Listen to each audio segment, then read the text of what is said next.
Бұл оқиға осыдан 30 жылдан астам уақыт бұрын болған еді деп бастады Қайрат әңгімесін. Мектепте оқитын кезім.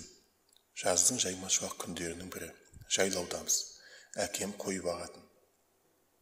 Бір күні бесін кезінде ауылға 4-5 салт атты келе қалды. Ен жайлауда жалғыз үй отырған қойшы ауылына қонақ келу мерекемен бірдей. Әкем марқұм қолма-қол қой сойып қонақ күту қамына кірісіп кетті. Мен де 2 аяқты восход мотоциклмен аудан орталығындағы дүкенге шаптырды. Ауданнан керей жарағымды алып күн батуға таяқ тастам қалғанда ауылға қайттым. Даланың тақтайдай қара жолмен ұшып келем. Жайлаумен арада Ақатан деген қыстақ бар еді. Жол табаны қыстақ басындағы үйдің дәл алдынан 10-15 қадамдай ғана жерден өтетін еді. Үйге жақындай бере терезеге көзім түсті. О, ғажап! Батар күннің алқызыл нұрына малынып, әйнек алдында бір сұлу қыз айнаға қарап, шашын тарап отыр. Еріксіз тоқтадым. 10 қадам жерде тұрып қателесуі мүмкін емес еді. Бажайлап және қарадым. Үстінде қып-қызыл көйлек, қолына қызыл биялай киген, суреттей сұлу қыз қаннен қаперсіз, иығына төгіле құлаған жібектей шашын тарап отыр. Алғаш басыма келген ой, шөпшілер келген екен ғой болды. Жылда ауылдың шөпшілері шабындыққа таяу қыстақта жататын. Бірақ қыстақ маңда техника, бөтен мүлік көрінбейді.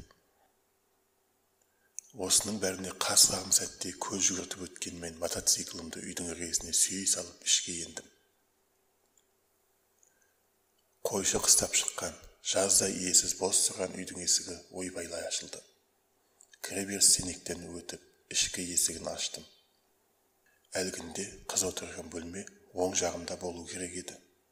Шағын дәлізде аз-кем бөгеліп, ентігімді басқанмен есіксіз бөлмеге қарай бұрылдым. Осы сәтте жаңа ғана терезе алдында қып-қызыл оттай болып отырған қыстай қойшы қыстап шыққан иесіз үйде бір алапат күштің әсерімен шыр көбелек айналып кетті. Ұршықша үйіріліп, көз алдымда құйындай дөңгеленген қызыл көйлекті қыз бөлменің бұрышына таяй бере көзден ғайып болды. Құлақ шекемнен бір аңдауызда салып жібергендей басым қатты шыңылдап, көз алдым бұлдырап бара жатты. Таңданыс пен үрей, қорқыныш бәрі қуаттасып, далаға қарай жан ұмтылдым. Іргеге сүйей салған мотоцикліме зорға жетіп, сүйрей қашқанмен қыстақтан ауылға қалай жеткенімді білмеймін. Мең-зең күйі көпке дейін өзіме келе алмай жүрдім. Әкеме осы бір оқиғаны айтып едім. Көзіңе жын елестеген шығар, деді де қойды. Өң мен түстің арасында әрі-сәрі күйде өз көзіме өзім сенер-сенбесімді білмей біраз уақыт бас шайқаумен жүрдім. Бір шама уақыт өтіп кетсе де басымнан өткен осы бір оқиға кешегідей көз алдымда. Бұл не болды екен деген ой әлде мазалайды. Шынымен де елес бар ма екен?